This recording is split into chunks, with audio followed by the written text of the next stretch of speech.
Fixing the criminal justice system to make it more fair and efficient is a goal cited by most of our elected officials, but the ACLU is putting together a plan to make change more than just a buzz phrase. Barton Dieters was at a meeting today where the plan was laid out and brings us the details. Barton?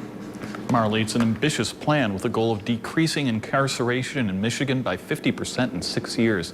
That includes reforming sentencing guidelines, making elected prosecutors accountable, and reforming the bail bond system.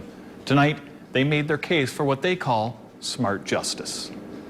Richard Griffin is a field organizer for the ACLU, and he was leading the presentation tonight before the Progressive Women's Alliance at the YWCA. But less than 2 years ago, he was in prison serving his 22nd year of a life sentence after he was found guilty of attempted and second-degree murder in a drug-related incident in 1995 on the southeast side of Grand Rapids when he was only 16. This is a personal, not a vendetta, but a personal journey of mine. Today, he was joined by former federal prosecutor Heather Garrettson and talking about what Michigan looks like now and how it should change.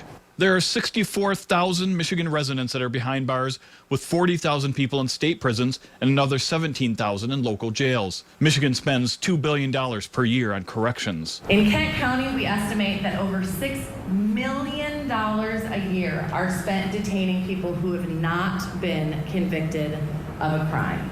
Of the 17,000 people in jails, 8,300 are awaiting trial, according to the ACLU. They say the greatest impact on people comes after 3 days behind bars, when they start losing their jobs and contact with family members. In Kent County, the average length of stay is 9 days, having not been convicted of anything. People plead guilty to go home. They don't plead guilty because they're guilty.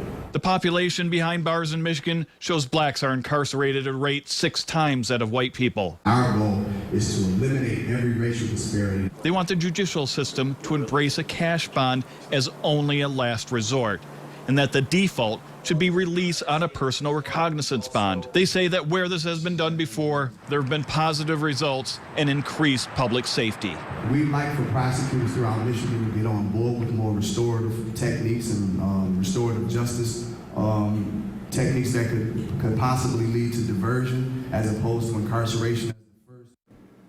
Now, in counties that have public defender systems in place, like Kent, Kalamazoo, and Muskegon counties, some of these reforms are already in place. The ACLU expects resistance from the bail bonds professionals, and they say they plan to work on the 2020 election to make sure that prosecutorial elections address these issues.